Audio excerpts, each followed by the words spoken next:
Assalamualaikum warahmatullahi wabarakatuh. Waalaikumsalam warahmatullahi wabarakatuh. Sambil menunggu rekan-rekan yang lain, karena tadi saya lihat masih beberapa yang hadir. Mari kita awali perkuliahan kita pada pagi hari ini dengan membaca doa. Semoga apa yang kita pelajari nanti bisa bermanfaat di dunia dan di akhirat. آمين آمين يا رب العالمين. بسم الله الرحمن الرحيم. نسأل وجه مسلمنا وآباؤنا ورجالنا وأسلافنا الصالحون أن الله يدخل نيتنا في نيتهم وعملنا في أعمالهم وأخلاقنا في أخلاقهم وعلومنا في علومهم ومقاصدنا في مقاصدهم. أن هذه النية وعلى كل نية صالحة من الخير في الدنيا والآخرة دافعة لكل شر جالبة لكل خير لنا ولوالدينا ولأولادنا ولمشايخنا ولمن أحبنا فيك ولمن أسأل إلينا والمسلمين والمسلمات يا رب العالمين. وإلى حضرة نبينا محمد صلى الله عليه وسلم بسر الفاتحة. أعوذ بالله من الشيطان الرجيم. بسم الله الرحمن الرحيم. الحمد لله رب العالمين الرحمن الرحيم مالك يوم الدين إياك نعبد وإياك نستعين اهدنا الصراط المستقيم صراط الذين أنعمت عليهم غير المغضوب عليهم ولا الضالين. رب اغفر لي ولوالدي وللمؤمنين آمين. بسم الله الرحمن الرحيم. نويت التعلم وتعليم وتذكر وتذكير والنفع والانتفاع والإفادة والاستفادة والحث على التمسك بكتاب الله وسنة رسوله والدعاء إلى الهدى والدلالة على الخير ابتغاء وجه الله ومرضاته وقربه وثوابه. سبحانك لا علم لنا إلا ما علمتنا إنك أنت العليم الحكيم. رب اشرح لي صدري ويسر لي أمري واحلل عقدة من لساني يفقه قولي. رضيت بالله ربا وبالإسلام دينا وبمحمد صلى الله عليه وسلم نبيا ورسولا. ربي زدني علما وارزقني فهما واجعلني من الصالحين. اللهم إنا نسألك فهم النبيين وحفظ المرسلين وإلهام الملائكة المقربين. اللهم أغننا بالعلم وزينا بالحلم وأكرمنا بالتقوى وجملنا بالعافية برحمتك يا أرحم الراحمين. اللهم اخرجنا من ظلمات الوهم وأكرمنا بنور الفهم وافتح علينا بمعرفتك وسهل لنا أبواب فضلك يا أرحم الراحمين. اللهم إني أسألك علما نافعا ورزقا طيبا وعملا متقبلا. اللهم إني استودعك ما علمتنيه فاردده إلي عند حاجتي ولا تنسني يا رب العالمين. اللهم أرنا الحق حقا وارزقنا اتباعه وأرنا الباطل باطلا وارزقنا اجتنابه. اللهم لا سهل إلا ما جعلته سهلا وأنت تجعل الحسن إذا شئت سهلا. آمين آمين يا رب العالمين. Ya mujib sayyidin ya sami'u ya basir. Baik, untuk mempersingkat waktu, waktu dan tempat, saya silakan untuk enter bisa mulai presentasinya. Terima kasih.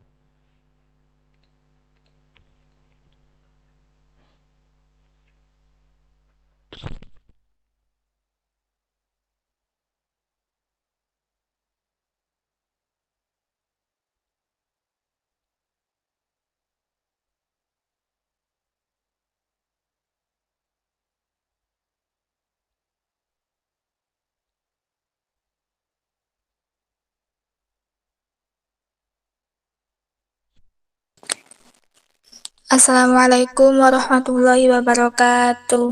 Waalaikumsalam warahmatullahi Waalaikumsalam wabarakatuh. warahmatullahi wabarakatuh. Perkenalkan, kami dari kelompok 1. Di sini kami akan mempresentasikan tentang sistem endokrin.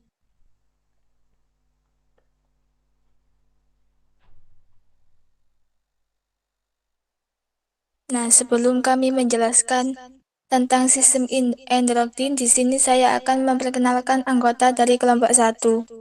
Yang pertama yaitu ada Maziatun Najah, yang kedua ada Nurul Maula, yang ketiga ada Panca Prasetyo, dan yang terakhir yaitu ada Fitriyatul Maulida.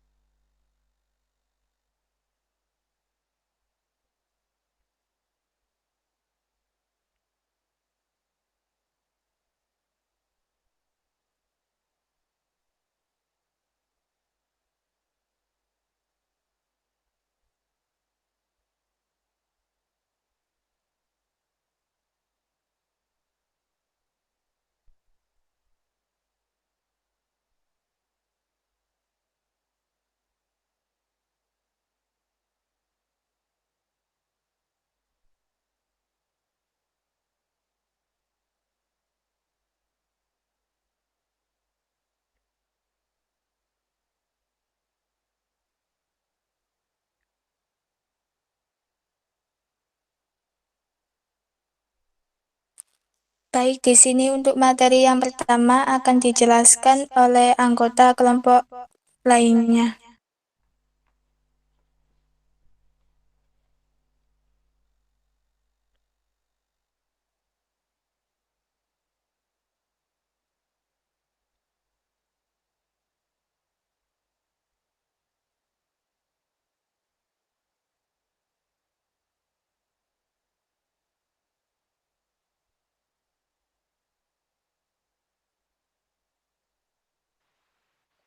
Baik, terima kasih untuk Mbak Nurul Mauda.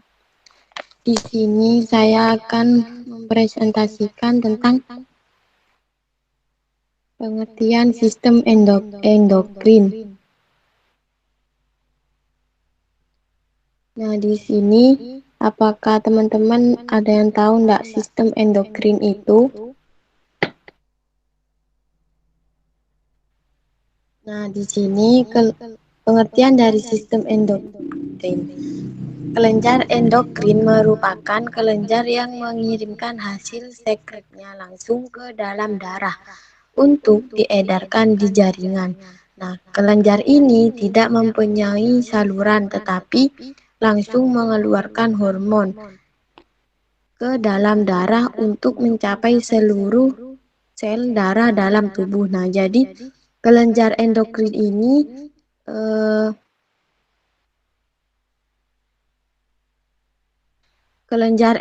ini yang menghasilkan sekretnya langsung dan juga mempunyai saluran tetapi langsung dikeluarkan oleh hormon untuk mencapai seluruh darah dalam sel tubuh. Next.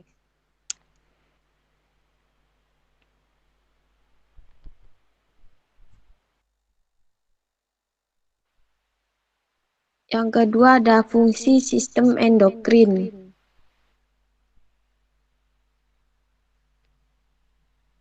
Nah, sistem endokrin ini berfungsi untuk mempertahankan hemostasis selama istirahat dan olahraga. Saraf dan sistem endokrin juga bekerja sama untuk memulai dan mengendalikan gerakan dan semua gerakan yang melibatkan proses fisiologis. Nah, di mana sistem saraf bertindak cepat, hampir seketika menyampaikan pesan impuls saraf. Sistem endokrin juga memiliki respon lebih lambat, tapi lebih tahan lama dari impuls sistem saraf. Next.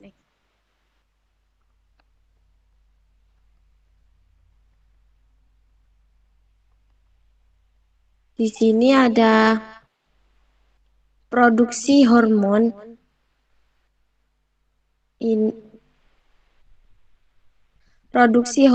terus kelenjar endokrin bertanggung jawab untuk memproduksi hormon berbeda yang kemudian didistribusikan ke dalam darah ketika beberapa jaringan tubuh membutuhkannya.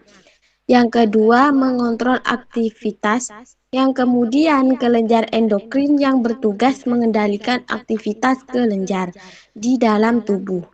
agar dapat berfungsi normal dan optimal. Nah, yang ketiga, merangsang aktivitas. Nah, di sini kelenjar endokrin juga bertugas merangsang aktivitas kelenjar dalam tubuh yang kemudian ditransmisikan ke sistem saraf dan menghasilkan efek dari rangsangan tersebut. Next.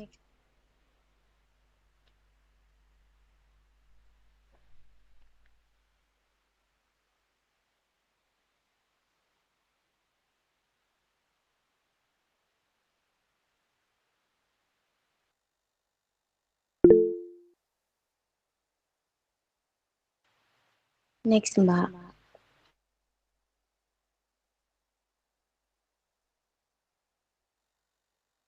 Mohon maaf, Pak, sinyalnya nge-lag.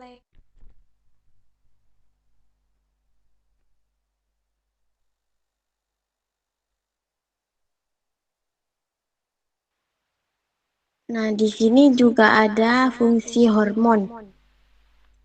Fungsi hormon juga mengontrol proses-proses dalam tubuh manusia seperti metabolisme, oksidasi, perkembangan seksual.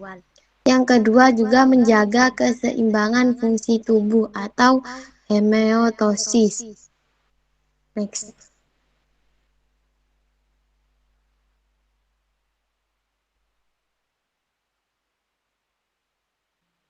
Nah, di sini akan dilanjutkan oleh presentator kelompok yang lain.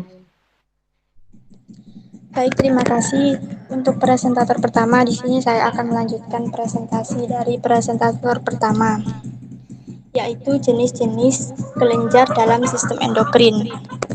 Next.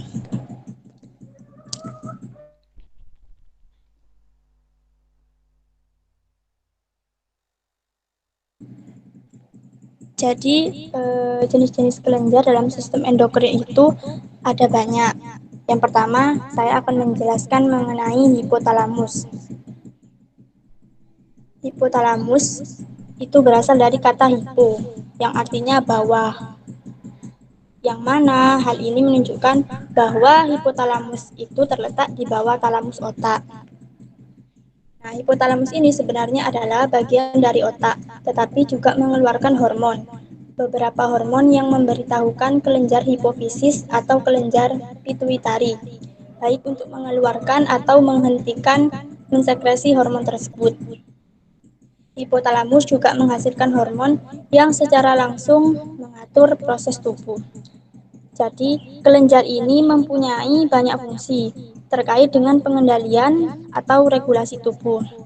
Misalnya seperti pengendalian suhu tubuh, nafsu makan, dan rasa haus, serta sebagai penghubung antara sistem saraf dan sistem endokrin. Karena hipotalamus itu menghasilkan berbagai macam neurohormon yang akan mengendalikan kerja dari hipofisis atau bisa disebut dengan master of master. Istilahnya itu disebut dengan master of master. Next.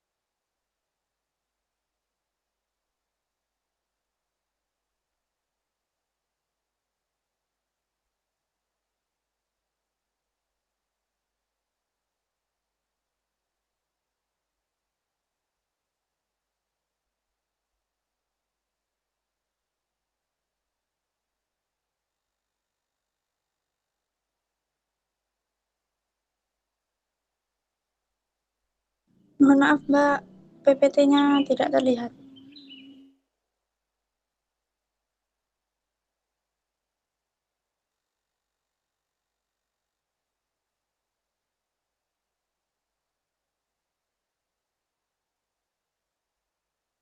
Ini anggota kelompok lain bisa bantu Mbak Nurul. Sepertinya ada kendala sinyal. Jadi mungkin tuh slide-nya bisa di-share oleh anggota kelompok yang lain. Terima kasih.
Baik, di sini saya akan melanjutkan materi yang kedua, yaitu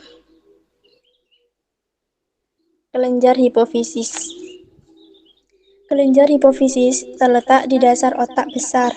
Kelenjar hipofisis disebut juga master gland karena kelenjar hipofisis menghasilkan hormon yang mengatur fungsi kelenjar atau sistem hormon lain seperti kelenjar tiroid, ovarium, testis, dan kelenjar adrenal.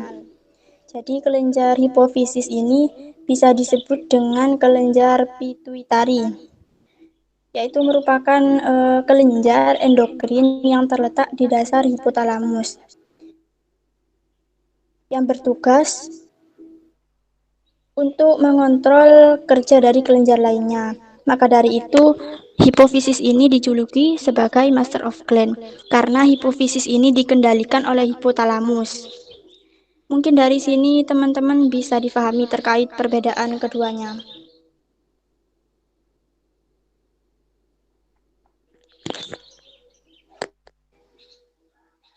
Sebelumnya, seperti pada gambar di samping itu kan, kelenjar hipofisis itu terletak di dasar hipotalamus. Nah, kelenjar hipofisis ini dikendalikan oleh hipotalamus. Sedangkan hipotalamus ini yang mengendalikan kerja dari hipofisis. Next.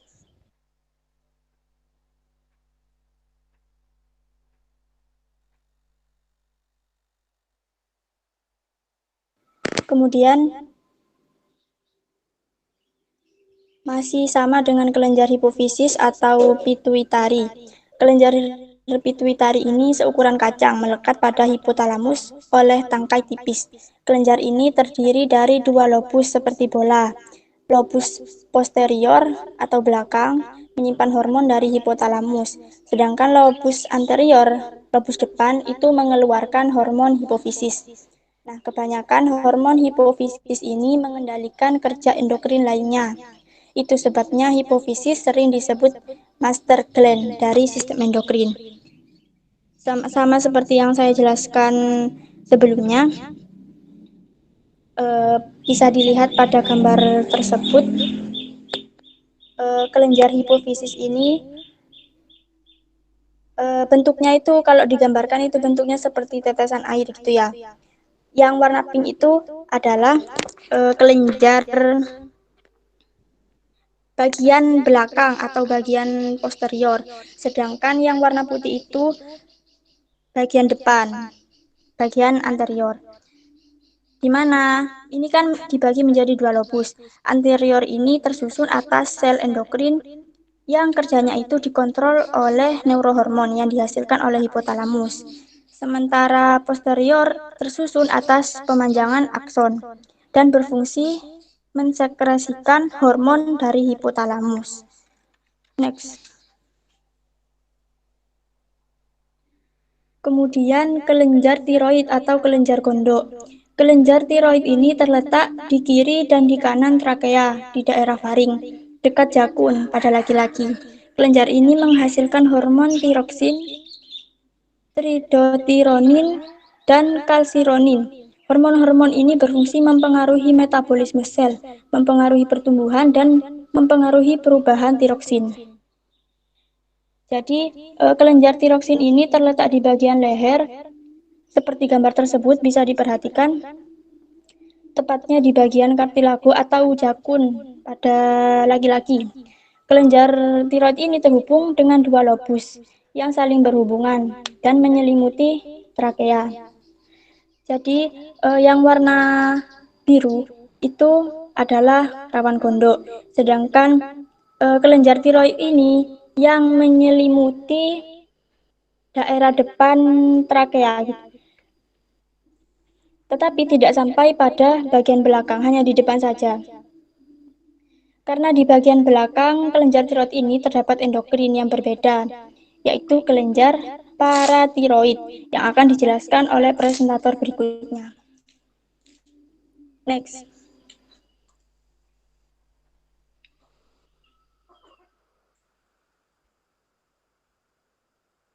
Silakan presentator berikutnya untuk menjelaskan materi.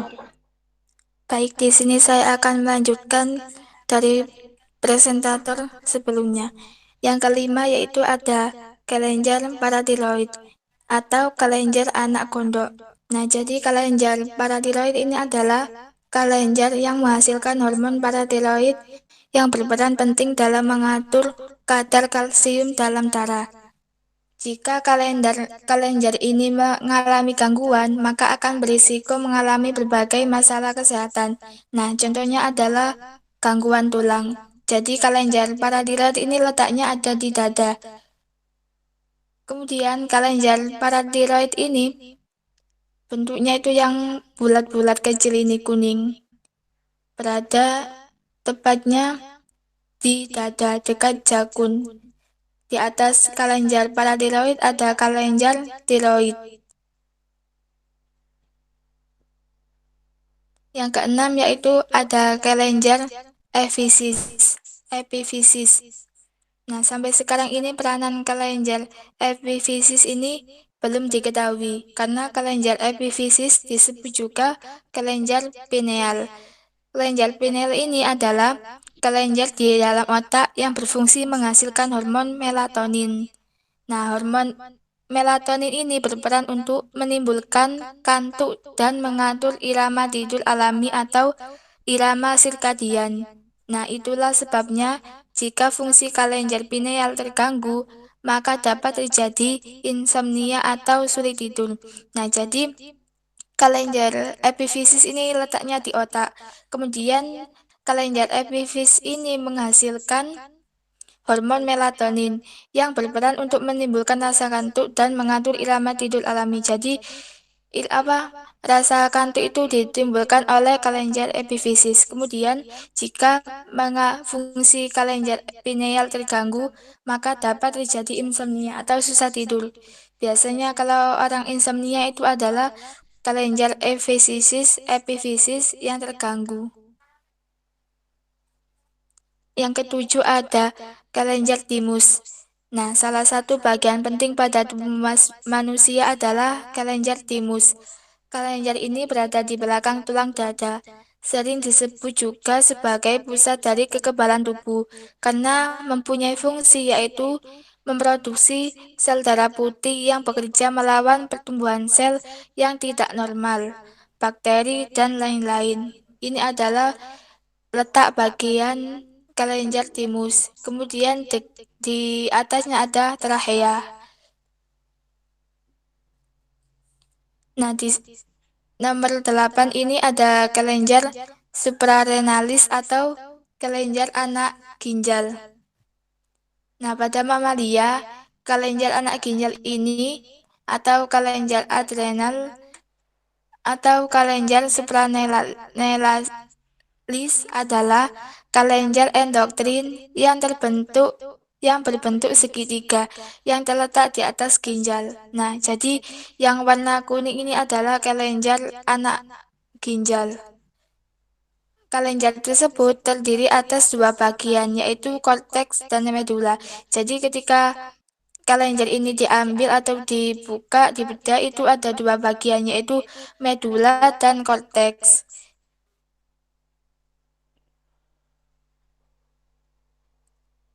Nah, yang kesembilan ini ada kelenjar Langerhans. Kelenjar ini terletak di dekat ventriculus atau lambung.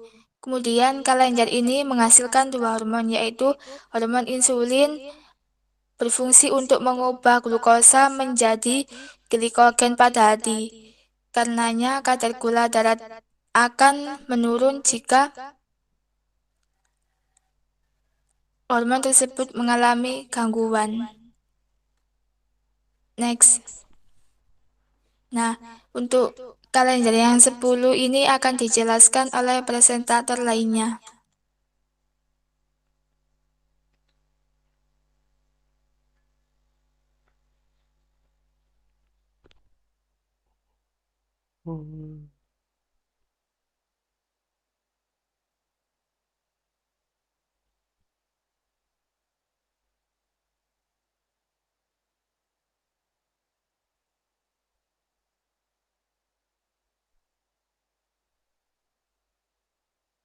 Silahkan untuk Mas Panca melanjutkan materi yang disampaikan.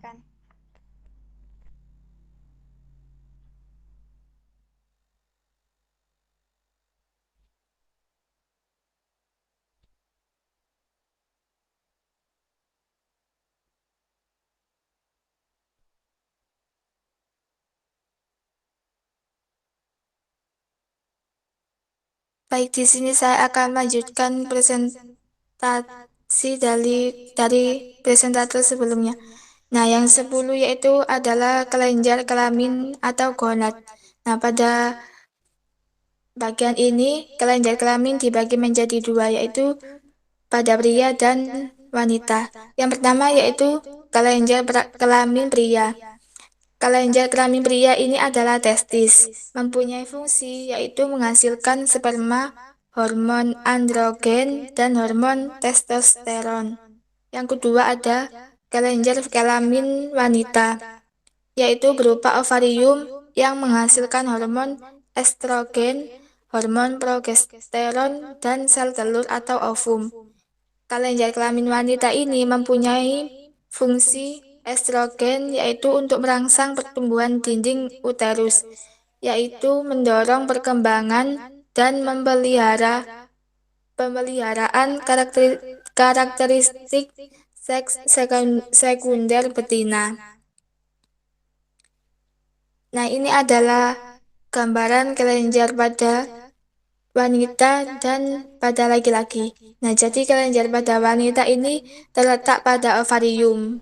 Ini ya bisa dilihat arah panahnya. Kemudian hormon yang dihasilkan ada dua, estrogen dan progesteron.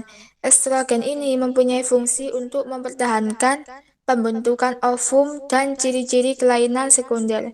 Ini ya ditunjukkan pada panah di atas ini. Yang kedua yaitu progesteron, berfungsi untuk mengatur pembentukan plasenta dan produksi air susu. Nah, jadi yang bisa mengeluarkan air susu itu hanya ada pada wanita karena mempunyai hormon progesteron. Dan pada laki-laki ini kelenjarnya terletak di bagian testis.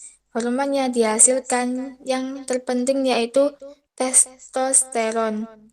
Mempunyai fungsi yaitu untuk mempertahankan proses pembentukan sperma dan menumbuhkan ciri-ciri kelainan sekunder. Jadi yang bisa mempunyai sperma itu hanya laki-laki karena mempunyai hormon testosteron. Di sini ada macam-macam penyakit endokrin. Nah, salah satunya yaitu penyakit gigantisme atau akromegali dan masalahnya hormon pertumbuhan lainnya.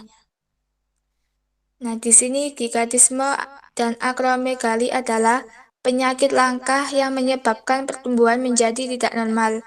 Jika kadar hormon pertumbuhan terlalu rendah, seorang anak dapat mengalami pertumbuhan yang lambat. Nah, jadi gigantisme ini adalah penyakit yang mungkin banyak ditemui pada masyarakat sekitar. Contohnya adalah pertumbuhan anak yang lambat. Misal anak berumur 1 tahun itu belum bisa berjalan atau masih belum bisa duduk, itu adalah penyakit gigantisme, yang mana penyakit tersebut adalah pertumbuhan yang tidak normal. Nah, contohnya juga ada yang mengalami pertumbuhan yang sangat cepat, yaitu sehingga mengakibatkan badan itu tumbuh atau berkembang tidak pada umurnya gitu. Di sini ada hipotiroidisme. Nah, jadi hipotiroid ini atau kelenjar tiroid yang kurang aktif terjadi apabila kelenjar tiroid yang tidak menghasilkan hormon tiroid yang cukup. Artinya, sel tubuh tidak mendapatkan hormon tiroid yang cukup untuk bekerja dengan baik dan metabolisme tubuh pun melambat. Detak jantung tidak teratur, nafsu makan meningkat, namun berat badan tidak kunjung bertambah. Cemas dan gugup, tremor seperti tangan dan jari yang gemetar. Jadi penyakit hipotiroidisme itu adalah tidak aktifnya kelenjar tiroid sehingga mengakibatkan detak jantung tidak teratur, nafsu makan itu meningkat tapi berat badannya bertambah, dan kadang juga tremor seperti tangannya yang gemetar atau jarinya. Cukup sekian presentasi dari kelompok 1, kurang lebihnya saya mohon maaf yang sebesar-besarnya.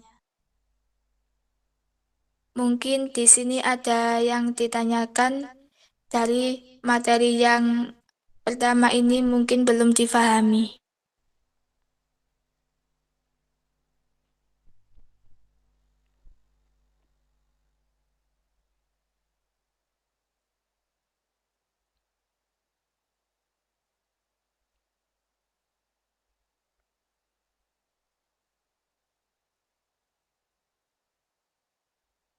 Monggo silakan kelompok pembanding mungkin.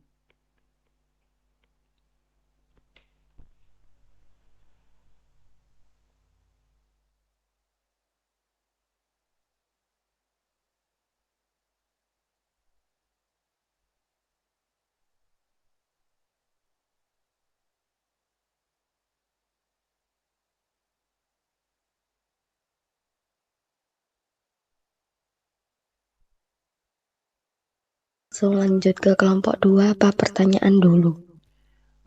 Kalau saran saya pertanyaan dulu, kemudian nanti ditampung, lantas kelompok 2 presentasi, jadi nanti supaya ada waktu untuk menjawab. Dan kemudian nanti setelah kelompok 2 presentasi, tanya jawab, pertanyaan ditampung dulu, kemudian kelompok pertama menjawab, supaya kelompok kedua nanti punya waktu untuk mencari jawaban juga. Jadi bergantian ya. Meskipun tidak bisa adil 100%, karena pasti waktu yang diberikan ke kelompok satu lebih banyak untuk mencari jawaban, tapi ya mungkin kita seperti itu saja dulu. Jadi kelompok sekarang silakan yang bertanya disampaikan dulu, ditampung, lanjut kelompok 2 presentasi, pertanyaan ditampung, lanjut kelompok 1 menjawab pertanyaan, dan berikutnya lanjut kelompok 2 menjawab pertanyaan. Mungkin seperti itu. Terima kasih. Baik, Pak.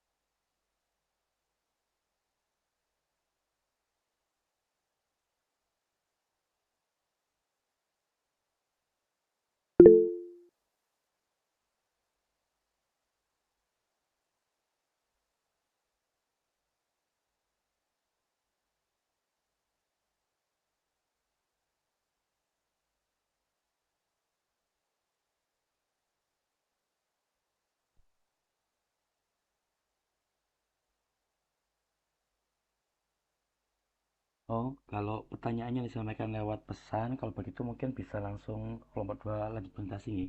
Jadi silakan kelompok pembanding bisa menyampaikan pertanyaannya lewat grup WhatsApp ataupun lewat menu message yang ada di Google Meet ini. Jadi oleh karena itu nanti berarti kelompok 2 silakan bisa memulai presentasinya dan sambil kita masih menunggu pertanyaan dari kelompok pembanding untuk kelompok pertama tadi. Baik, mungkin begitu Mbak Sinta tadi. Oh, nggih, Pak. Jadi presentasi dulu ini, Pak, nggih. Ya monggo sambil pertanyaannya tetap dikirimkan lewat grup nih. Saran saya mungkin lebih baik di grup WhatsApp supaya nggak hilang karena kalau di grup ini kan nanti kalau kita tutup langsung hilang pertanyaannya. Terima kasih. Baik, Pak. Baik, Pak, terima kasih. Terima kasih atas waktunya yang diberikan oleh Pak Muhammad Ihsan. Dan terima kasih juga kepada teman-teman yang sudah bergabung pada pagi hari ini. Nah, di sini kami dari kelompok 2 sama akan menjelaskan tentang sistem endokrin. Next, Mbak. Isi yang akan dibahas pada topik kali ini, yang pertama ada perkenalan kelompok, yang kedua ada pengertian sistem endokrin, dan yang ketiga ada organ endokrin beserta fungsinya, dan yang keempat ada karakteristik sistem endokrin, dan yang terakhir ada pengendalian sistem endokrin. Next, Mbak. Di sini kami dari kelompok 2 itu terdiri dari 4 kelompok. Yang pertama ada saya sendiri Sinta Nuria, dan yang kedua ada Nurul Qaidatus Solihah, dan yang ketiga ada Konita Mardian, dan yang terakhir ada Siti Nafiah. Next. Nah, sudah dijelaskan tadi ya sama kelompok 1 pengertian endokrin. Di sini saya mengulang lagi. Sistem endokrin itu apa sih? Yakni sistem kontrol kelenjar tanpa saluran yang menghasilkan hormon yang tersirkulasi di tubuh melalui aliran darah untuk mempengaruhi organ-organ lain. Nah, jadi hormon ini tidak bertindak sebagai pembawa pesan dan hormon ini bertindak sebagai pembawa pesan dan dibawa oleh aliran darah ke berbagai sel dalam tubuh. Yang selanjutnya akan menerjemahkan pesan tersebut, yakni menjadi suatu tindakan bahwa kelenjar endokrin merupakan organ dalam sistem endokrin, memainkan peran penting dalam mengatur sistem organ dan fungsi tubuh. Next, Mbak.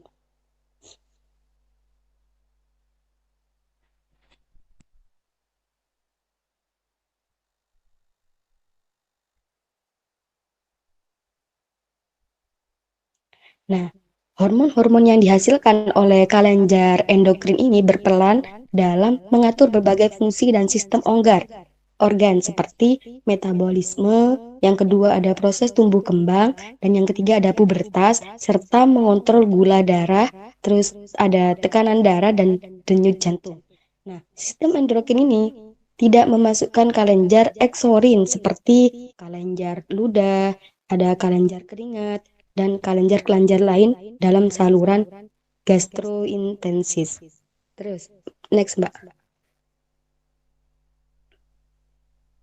Nah, di sini ada beberapa organ dari endokrin, yakni yang pertama ada hipofisis cerebri. Bisa dilihat di gambar di samping ya, bahwa hipofisis ini terletak di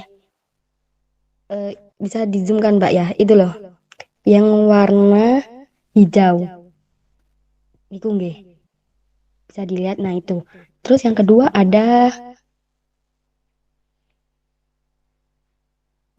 itu ada glandula tiroidea, yakni terletak di antara kayak kerongkongan gitu loh Mbak, jakun.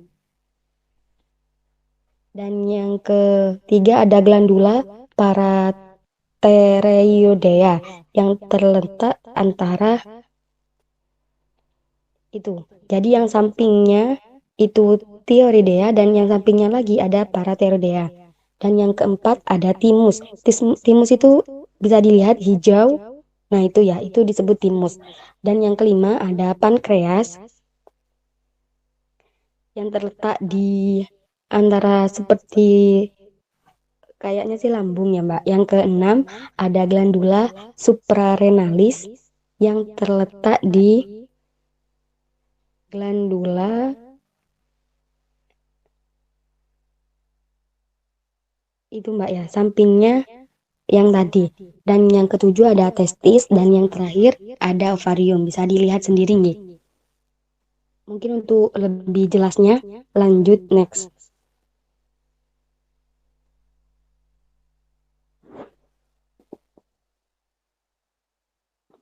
Nah, hipofisis cerebri ini apa sih gitu ya? Yang pertama tadi kan hipofisis cerebri. Nah, hipofisis cerebri ini terletak di dalam sela turcica osis sphenoidalis dalam cavum crani. Tangkainya infundibulum yang menghubungkan dengan hipotalamus sinus sphenoidalis terletak di bawah sela turki. Bisa dilihat di sini sendiri Mbak ya, bahwa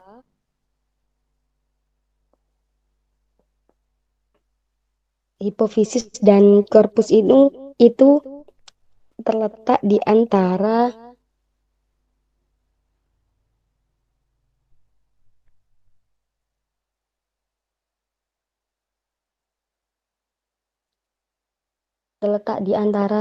kayak kalau kayak gendang telinga gitu loh Mbak. Itu. Nah, next Mbak.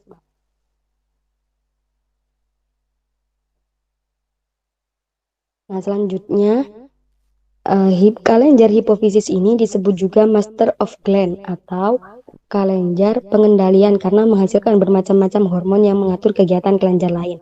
Nah, kelenjar ini berbentuk bulat dan berukuran kecil dengan diameter 1,3 cm. Hipofisis ini dibagi menjadi dua, yakni ada hipofisis bagian anterior dan bagian posterior. Nah, itu kan sudah di zoom Mbak ya, bahwa hipofisis anterior ini terletak di bagian tengah dan bagian posterior ini terletak di sampingnya hipofisis anterior. Next Mbak. Nah, kan tadi ada dua macam hormon yang dihasilkan oleh hipofisis lobus, yakni ada anterior dan posterior. Untuk bagian-bagiannya bisa dilihat sendiri ya, bahwa hormon yang dihasilkan oleh hipofisis lobus anterior ini dapat dilihat pada gambar tersebut.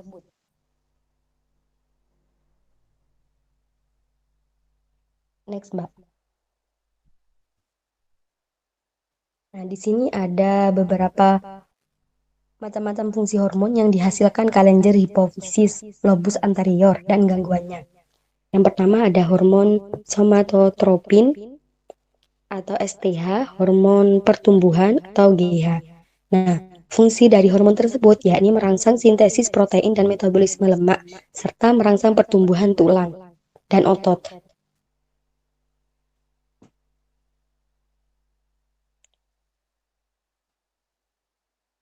Kekurangan hormon ini pada anak-anak menyebabkan pertumbuhnya terhambat atau kayak kerdil, gak bisa tinggi. Nah, jika kelebihan akan menyebabkan pertumbuhan raksasa atau bisa disebabkan kayak ketinggian gitu, Mbak. Jika kelebihan terjadi pada saat dewasa akan menyebabkan pertumbuhan tidak seimbang pada tulang jari tangan, kaki rahang ataupun tulang hidung yang disebut akromegali. Yang kedua ada hormon tirotropin atau thyroid stimulating atau bisa disingkat TSH dan adrenokortikotropi atau bisa disingkat menjadi ACTH. Nah, hormon tiropoin ini fungsinya dan gangguannya yakni mengontrol pertumbuhan dan perkembangan kelenjar gondok atau tiroid secara merangsang sekresi tiroksin, sedangkan hormon ACTH ini mengontrol pertumbuhan dan perkembangan aktivitas kulit, ginjal, dan merangsang kelenjar adrenal untuk mensekresikan glukokortikoid, hormon yang dihasilkan untuk metabolisme karbohidrat. Nah, hormon selanjutnya yakni ada prolaktin atau laktogenik hormon. Nah, ini membantu kelahiran dan memelihara sekresi susu oleh kelenjar susu. Nah, ini ada hormon gonadotropin yang terdapat pada wanita. Yang pertama ada follicle stimulating hormone atau FSH.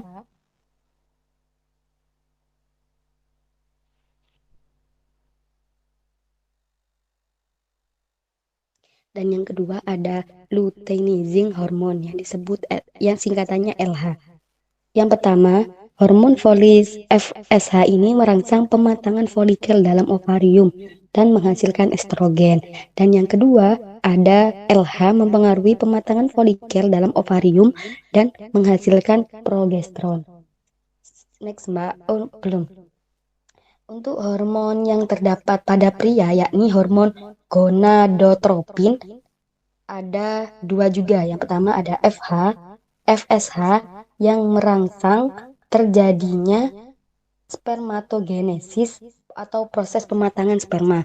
Dan yang kedua ada interstitial stimulating hormone atau bisa disingkat dengan ICSH, yakni merangsang sel-sel interstitial testis untuk stimulating memproduksi testosteron dan androgen hormon. Next, Mbak. Nah, sedangkan apa sih fungsi dari hormon hipofisis posteriornya? Yakni hormonnya ada dua. Yang pertama ada oksitosin dan yang kedua ada hormon ADH. Hormon oksitosin ini berfungsi untuk menstimulasi kontraksi otot polos pada rahim wanita selama proses melahirkan. Sedangkan hormon ADH itu menurunkan volume urin dan meningkatkan tekanan darah dengan cara menyempitkan pembuluh darah. Next, Mbak. Untuk materi yang ini akan disampaikan oleh teman kelompok saya. Monggo. Baik, di sini saya akan menjelaskan tentang glandula tiroid. Kelenjar tiroid atau glandula tiroidea adalah organ endokrin yang terletak pada leher manusia, tepatnya terletak di regio coli dan melekat pada trakea. Kelenjar ini terdiri dari dua lobus, yaitu dexter dan sinister. Mungkin gambarnya bisa dilihat ya teman-teman. Di mana kelenjar lobus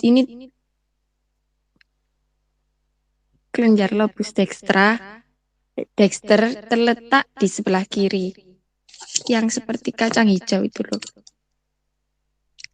Terus yang sinister ini terletak di sebelah kanan, yang mana yang tengah-tengah itu merupakan isthmus lobus yang menghubungkan lobus dexter dan sinister.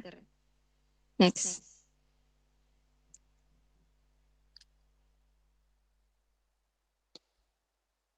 Kelenjar tiroid adalah salah satu dari kelenjar endokrin terbesar pada tubuh manusia. Kelenjar ini terdapat di bagian depan leher sedikit di bawah laring.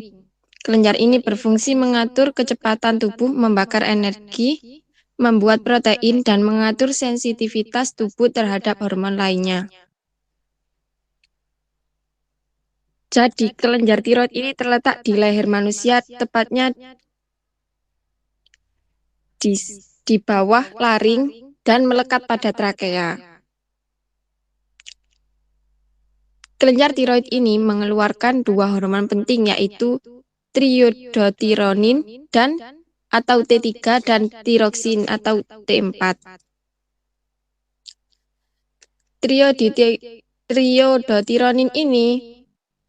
Triodotironin dan tiroksin ini mengatur laju metabolisme dengan cara mengalir bersama darah dan memicu sel untuk mengubah lebih banyak glukosa. Jika kelenjar tiroid mengeluarkan sedikit triodotironin dan tiroksin, maka tubuh kita akan merasa kedinginan, letih, kulit kering, dan berat badan bertambah.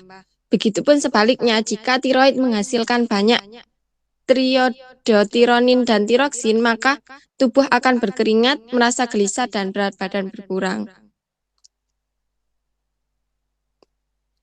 Fungsi dari hormon tiroid yaitu mengatur metabolisme tubuh atau kemampuan untuk mengubah kalori menjadi energi yang memiliki pengaruh terhadap detak jantung, pola napas, siklus menstruasi, temperatur tubuh, tekanan darah, dan fungsi vital tubuh lainnya. Next.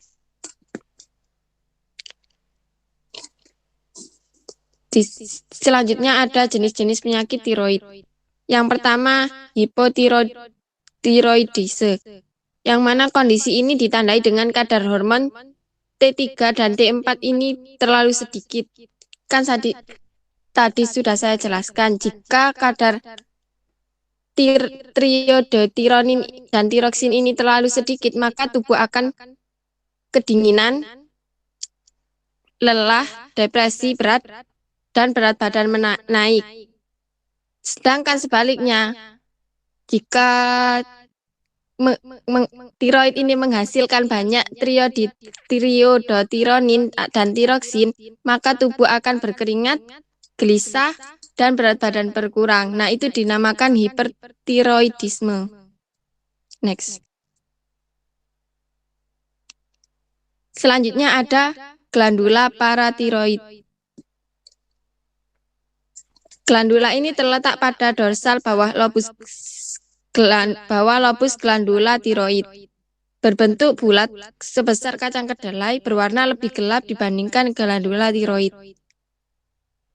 Kelenjar paratiroid ini atau kelenjar anak gondok terletak di setiap sisi kelenjar tiroid yang terdapat di dalam leher.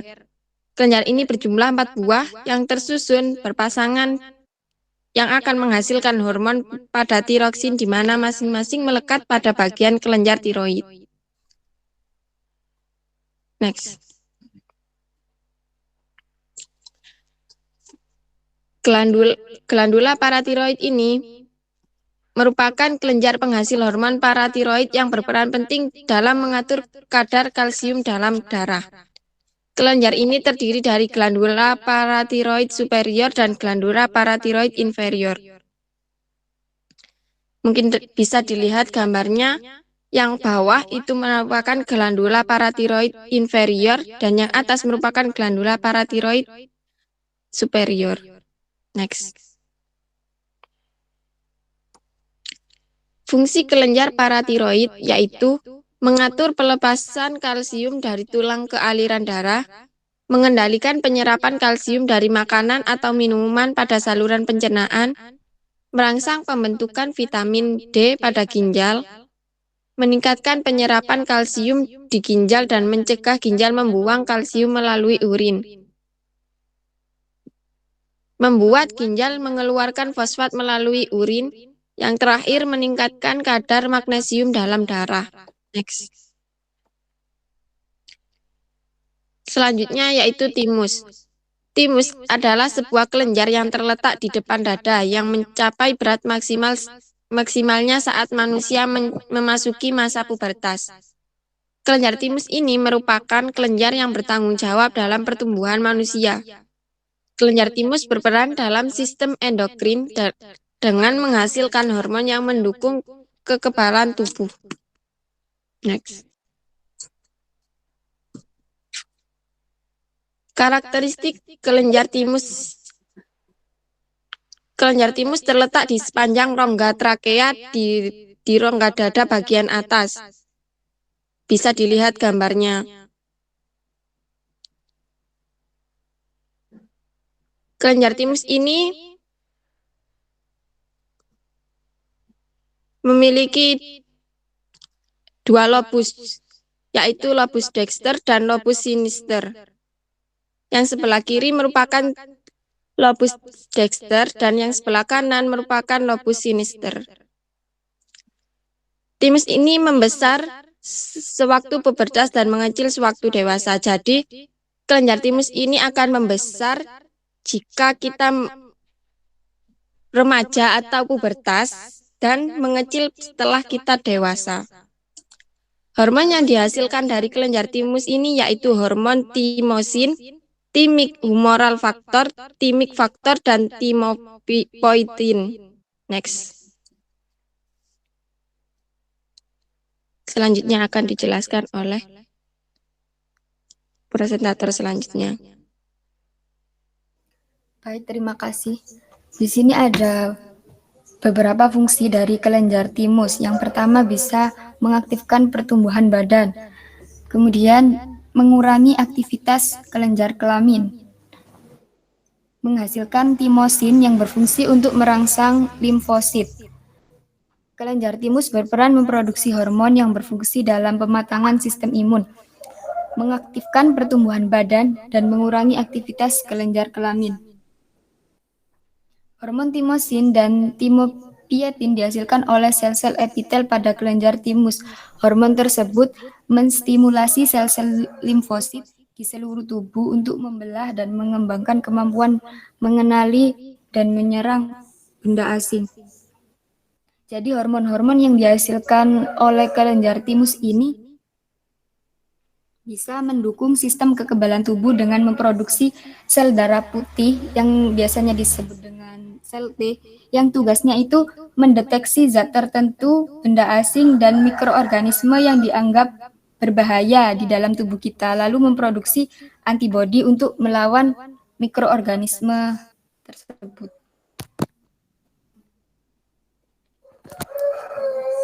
Selanjutnya pankreas. Pankreas adalah organ yang terletak dalam abdomen pada regio umbilicalis dan hypochondrium sinistra. Bagian atasnya terletak pada regio eugastrium. Pankreas ini terdiri dari bagian-bagian berupa caput, kolum, korpus, dan kauda pankreas yang terletak dalam hilum lienalis. Itu seperti di gambar sampingnya.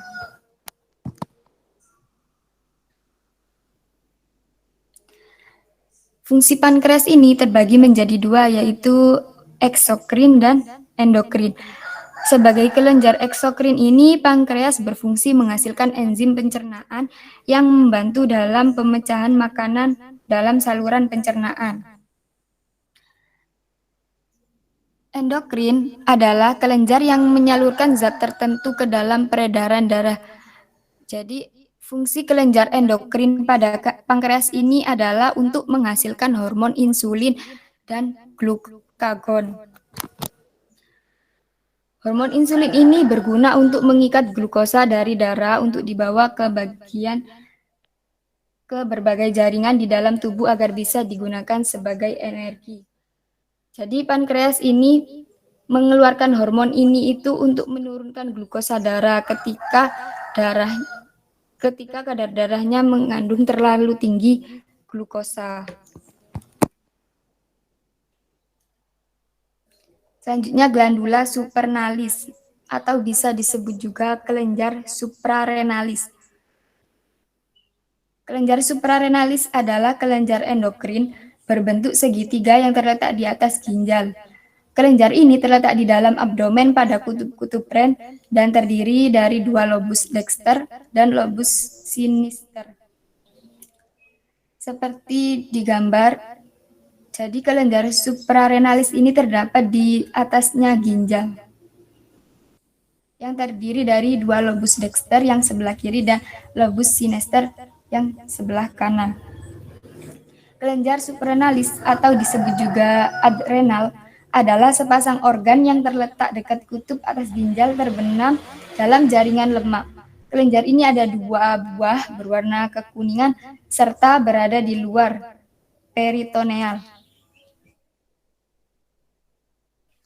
Kelenjar adrenal terdiri dari 3 bagian. Yang pertama, kapsula adiposa. Ini merupakan bagian pelindung penutup lemak di sekitar kelenjar. Fungsi utamanya adalah melindungi dan membungkus adrenal. Yang bagian selanjutnya yaitu korteks adrenal atau disebut juga korteks, adalah bagian inti luar yang membentuk 80% volume kelenjar. Bagian ini melepaskan hormon glukokortikoid mineralokortikoid, kortikosteron, dan hormon seks atau androgen. Sementara sisanya sebesar 20% merupakan medula adrenal. Fungsinya memproduksi hormon epinefrin dan norepinefrin saat tubuh dalam keadaan tertekan. Jadi hormon-hormon yang dihasilkan medula adrenal ini memiliki fungsi yaitu meningkatkan kadar gula darah, detak jantung, dan konsentrasi jantung ketika seseorang mengalami stres. Nah, medula adrenal akan memproses dengan memproduksi hormon-hormon tadi itu, epinefrin, norepinefrin, untuk mempersiapkan tubuh menghadapi situasi stres atau ancaman. Fungsi kelenjar suprarenalis yaitu untuk mengatur keseimbangan air, elektrolit, dan garam-garam. Juga bisa mengatur atau mempengaruhi metabolisme lemak, hidrat, arang, dan protein, mempengaruhi aktivitas jaringan limfoid. Selanjutnya yaitu organ testis. Testis adalah organ yang sangat penting pada sistem reproduksi pria. Fungsi testis adalah untuk memproduksi sperma dan hormon testosteron. Testis terdiri dari dexter dan sinister. Pada testis melekat epididymis, terdiri dari bagian-bagian caput, corpus, dan cauda. Ukuran testis bergantung pada produksi sperma. Jadi, ukuran atau besarnya testis ini tergantung dari banyaknya spermatogenesis, cairan interstisial, dan produksi cairan dari sel Sertoli. Di sampingnya itu ada anatomi dari testis. Bisa dilihat.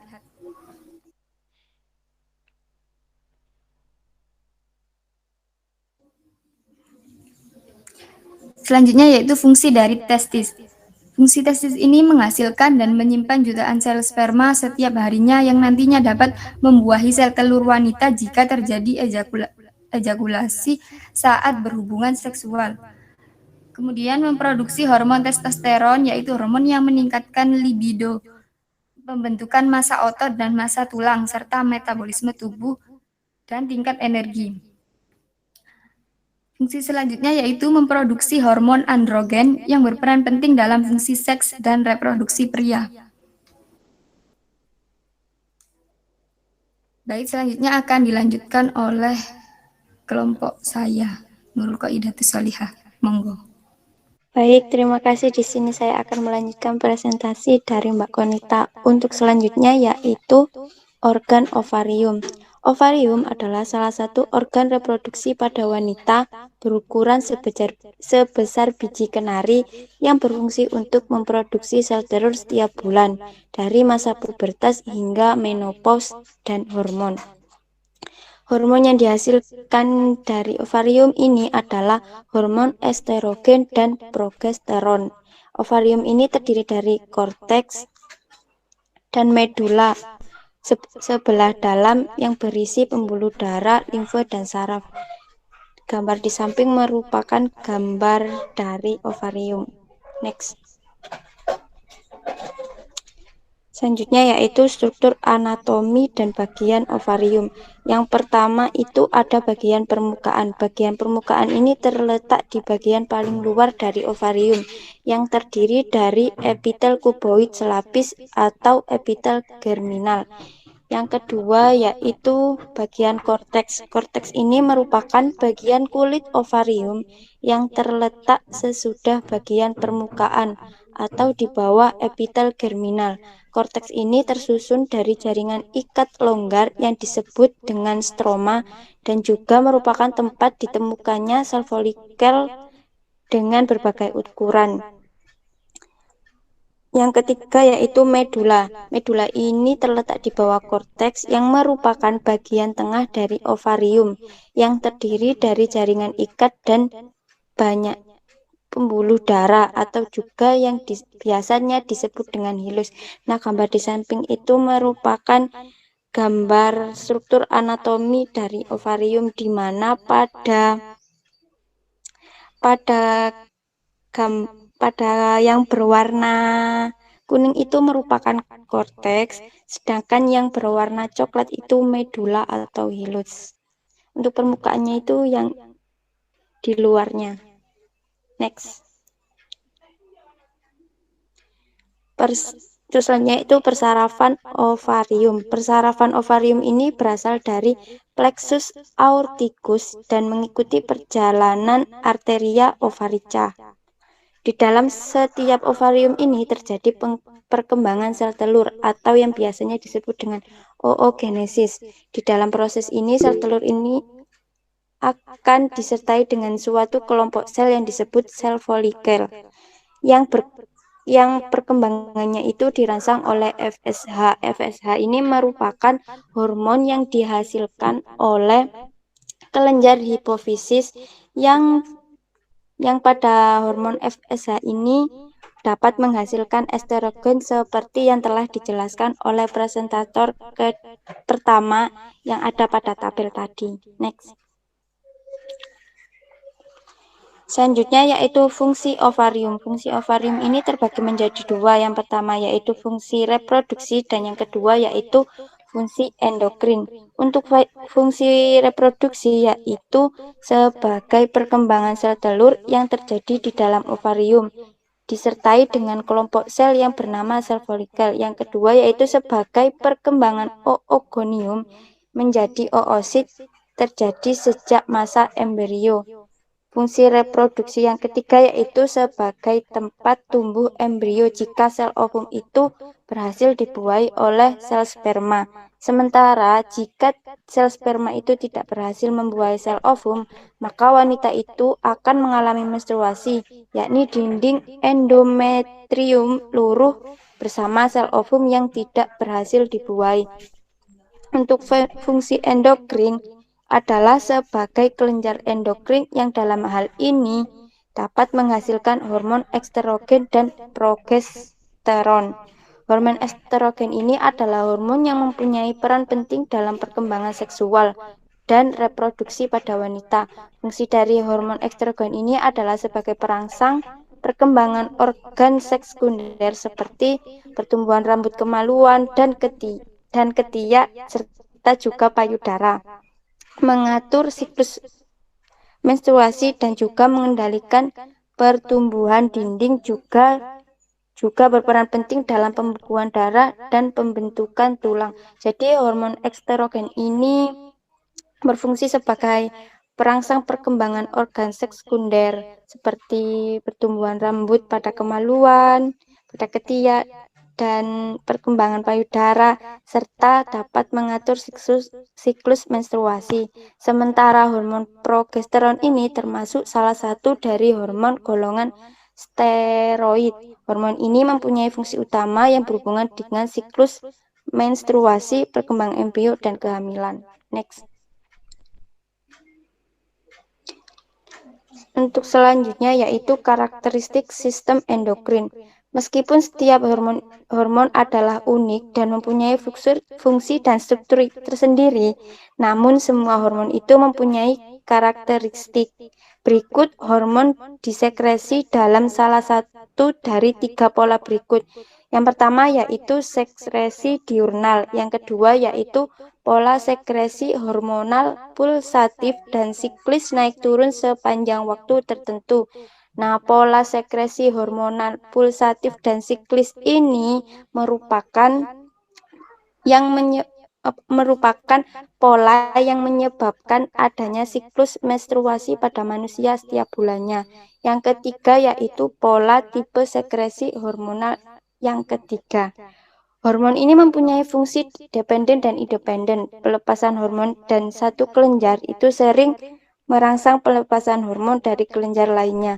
Hormon ini secara konstan direaktifkan oleh hepar atau mekanisme lain dan diekskresi oleh ginjal. Next. Selanjutnya yaitu pengendalian sistem endokrin. Nah, jika kelenjar endokrin ini mengalami kelainan fungsi, maka kadar hormon di dalam darah itu bisa menjadi tinggi atau rendah, sehingga mengganggu fungsi tubuh. untuk mengendalikan fungsi endokrin ini, maka pelepasan setiap hormon harus diatur dalam batas-batas yang tepat. Nah, jadi itu untuk mengendalikan fungsi endokrin sehingga tidak mengalami kelainan itu, maka setiap hormon itu harus diatur dalam batas-batas yang tetap. Hipotalamus dan kelenjar hipofisa akan melepaskan hormonnya jika mereka merasakan bahwa kadar hormon lainnya yang mereka kontrol ini terlalu tinggi atau terlalu rendah. Next. Hormon hipofisa ini kemudian masuk ke dalam aliran darah untuk merangsang aktivitas di kelenjar target. Jika kadar hormon kelenjar target dalam darah itu sudah mencukupi, maka hipotalamus dan kelenjar hipofisa ini akan mengetahui bahwa tidak akan diperlukan perangsangan lagi dan mereka itu berhenti melepaskan hormon. Nah, jadi itu jika kadar hormon pada kelenjar target itu sudah mencukupi, maka hipotalamus dan kelenjar hipofisa ini tidak akan melepaskan hormon. Mereka itu akan berhenti melepaskan hormon. Setiap umpan balik ini mengatur semua kelenjar yang berada di bawah kendali hipofisa. Hormon tertentu yang berada di bawah kendali hipofisa ini memiliki fungsi yang memiliki jadwal tertentu. Misalnya yaitu suatu siklus menstruasi wanita yang melibatkan peningkatan sekresi LH dan FSH oleh kelenjar hipofisa setiap bulannya. LH dan FSH ini merupakan hormon yang dihasilkan oleh kelenjar hipofisis yang telah dijelaskan oleh presentator pertama tadi. Next.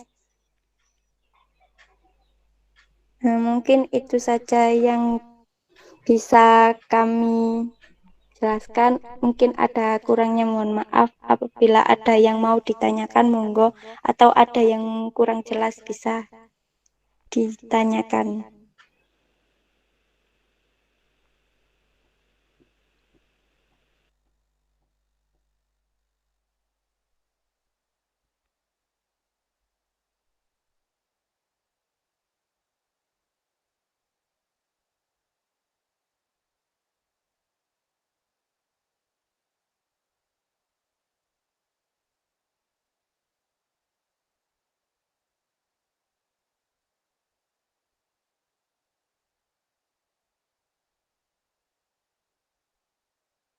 Sambil menunggu pertanyaan untuk kelompok 2, mungkin kelompok 1 bisa mulai menjawab pertanyaan yang telah disampaikan. Kalau saya tidak salah lihat tadi sudah ada 2 pertanyaan.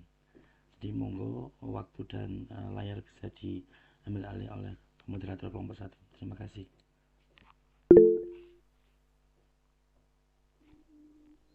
Baik, Pak. Di sini saya akan langsung saja. Di sini saya akan menjawab pertanyaan dari Mbak Sinta. Apa bedanya organ dan kelenjar endokrin? Seperti itu ya, Mbak? Nggih. Jadi, kelenjar endokrin ini adalah kelenjar yang terdapat pada sistem endokrin. Nah, kelenjar ini akan mengeluarkan hormon langsung menuju aliran darah untuk mempengaruhi kerja organ. Jadi, kelenjar endokrin ini adalah kelenjar yang terdapat di sistem endokrin yang mengeluarkan hormon untuk mempengaruhi kerja organ gitu. Atau jaringan lain di tubuh. Begitu, Mbak. Mungkin presentator yang lain bisa menambahkan, Mbak Fitri atau Mbak Alia.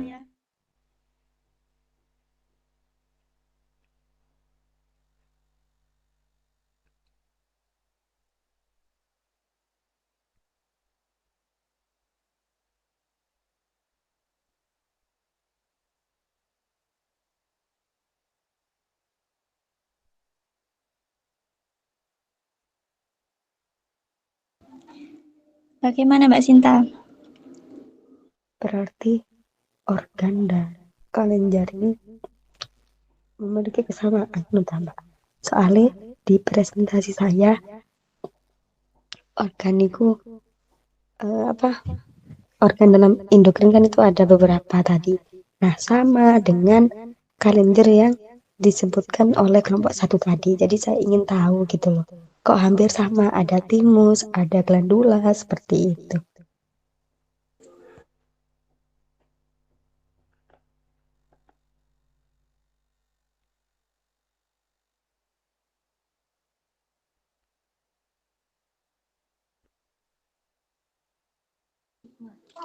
Baik Mbak, saya tampung dulu mungkin untuk pertanyaan dari Mbak Sinta ya.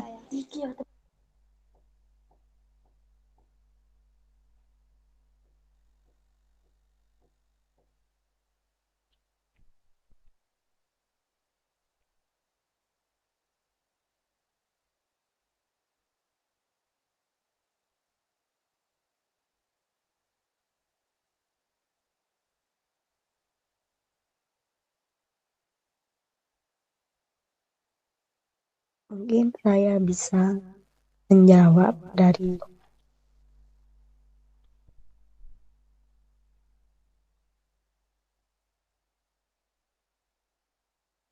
Baik, di sini saya akan menjawab pertanyaan kedua dari Mbak Iza. Fungsi sistem endokrin salah satunya adalah menghasilkan hormon. Mungkin bisa disebutkan hormon apa saja yang dihasilkan oleh sistem endokrin dan paling banyak itu memproduksi hormon apa. Jadi sistem jenis-jenis kelenjar endokrin itu kan ada banyak. Salah satunya itu adalah hipotalamus, hipofisis, tiroid, dan lain sebagainya ya. Kelenjar-kelenjar tersebut yang paling banyak menghasilkan hormon itu adalah kelenjar hipofisis.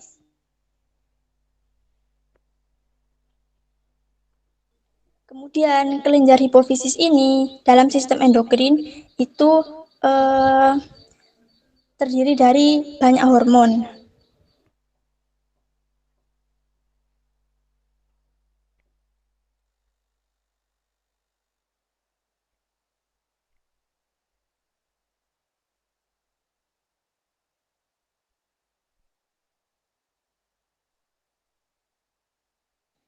Nah, di sini seperti hormon-hormon adrenal atau hormon adrenokortikotropik, kemudian ada tiroid stimulating hormon, ada hormon pertumbuhan, ada follicle stimulating hormon, dan ada prolaktin. Nah, itu beberapa hormon dari kelenjar hipofisis. Sedangkan hormon yang paling banyak memproduksi itu adalah hormon apa, begitu ya?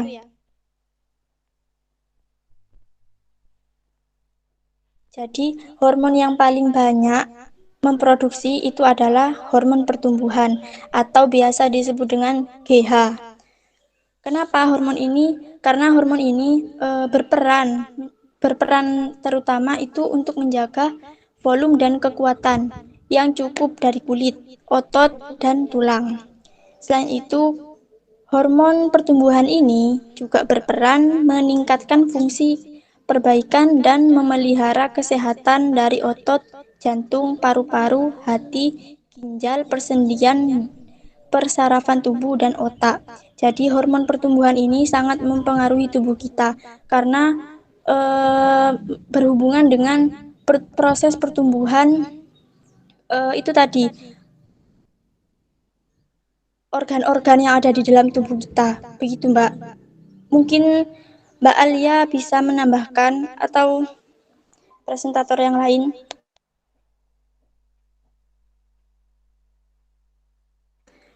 Apa bisa difahami, Mbak Iza?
Mungkin bisa diulangi kembali Mbak pertanyaan dari Mbak Sinta, soalnya tadi suaranya kecil.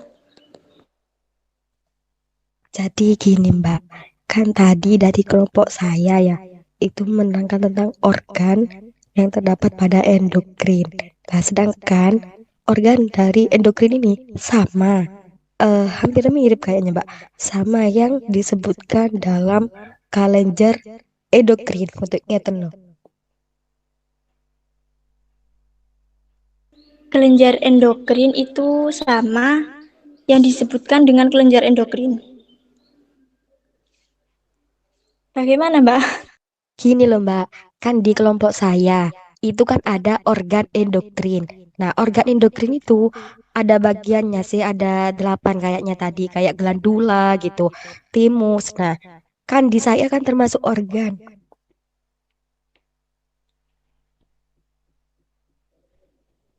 Oh iya Mbak, paham, paham. Paham nggak, Mbak? Sedangkan di saya itu disebut sebagai kelenjar, begitu ya?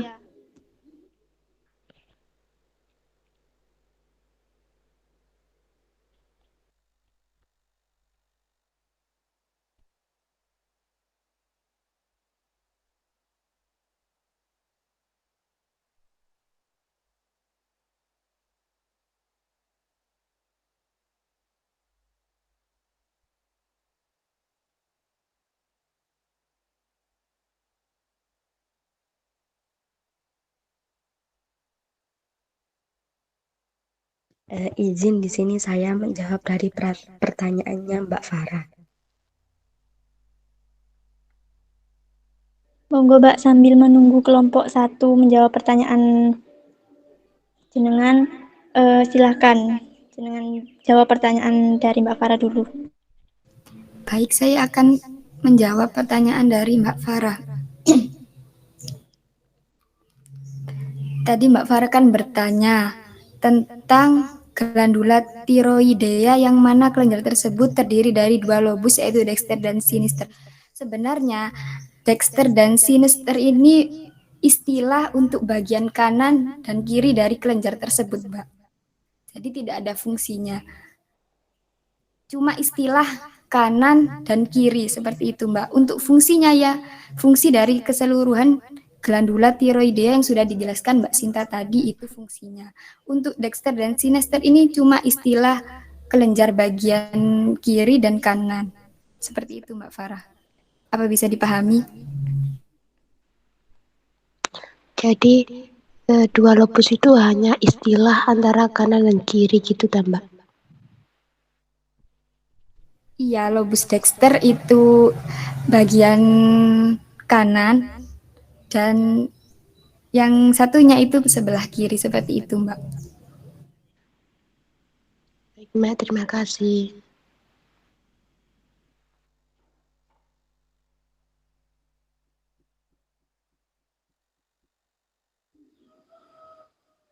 Baik Mbak, izin untuk menjawab pertanyaan dari Mbak Sinta. Jadi kan tadi organ-organ seperti tiroid dan lain sebagainya di materi Mbak Sinta itu termasuk sistem organ dari kelenjar endokrin, begitu ya, dari sistem endokrin. Sedangkan di referensi saya itu termasuk di referensi kelompok 1 itu termasuk jenis-jenis kelenjar, begitu.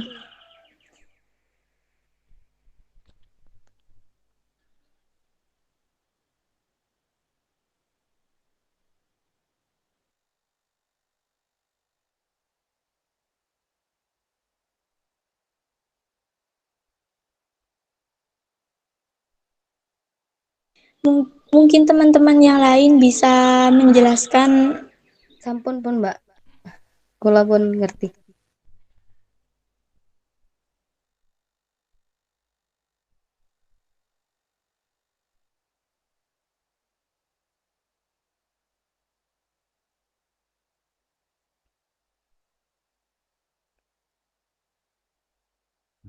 Sepertinya sampun terjawab semua ya. Untuk pembanding mungkin ada pertanyaan lagi, karena sepertinya 3 pertanyaan yang ada di chatting itu sudah terjawab semua oleh kelompok presenter.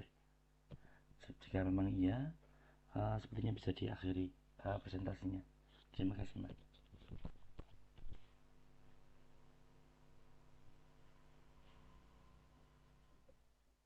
Baik Pak, ini diakhiri tah. Monggo Mbak, kalau mau terus Mbak.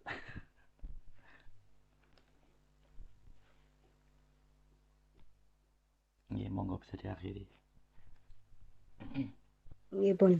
Terima kasih atas perhatiannya. Terima kasih atas perhatiannya dari teman-teman sekalian dan Bapak dosen. Mohon maaf kalau ada kekurangan atau salah kata. Saya dari kelompok 2 dan mewakili kelompok 1 izin mengundurkan diri. Terima kasih. Wassalamualaikum warahmatullahi wabarakatuh. Waalaikumsalam warahmatullahi wabarakatuh. Baik, sedikit saya ingin menambahkan untuk materi kita pada pagi hari ini. Insya Allah nanti kalau rekan-rekan sekalian membutuhkan penjelasan yang lebih gamblang, itu rekan-rekan bisa melihat di akun YouTube seperti biasa, karena di sana ada satu folder khusus atau satu playlist khusus yang kami beri nama endokrinologi, yang itu merangkum semua informasi tentang endokrin. Karena kebetulan semester ini saya juga mengajar mata kuliah endokrinologi untuk kakak-kakak tingkat jenengan semester 7. Dan jadi kalau di sana satu topik itu kita bahas satu hari ya, jadi satu kelenjar kita bahas satu hari. Jadi insya Allah informasi di sana cukup lengkap. Jadi silakan bagi rekan-rekan sekalian yang ingin mendapatkan informasi lebih lengkap tentang kelenjar endokrin dan juga kelenjar endokrin, bisa langsung melihat ke sana kalau punya waktu dan berminat. Tapi saya ingin menanggapi pertama tentang pertanyaan yang pertama tadi, bahwa apakah ada beda antara kelenjar endokrin dengan organ endokrin ya. Jadi kelenjar itu istilah yang diberikan untuk organ yang menghasilkan hormon tertentu ya. Jadi apakah kelenjar itu sama dengan organ endokrin? Dalam konteks hari ini sama ya. Karena kalau kelenjar tadi merupakan organ yang menghasilkan hormon tertentu, maka sudah pasti kelenjar itu organ.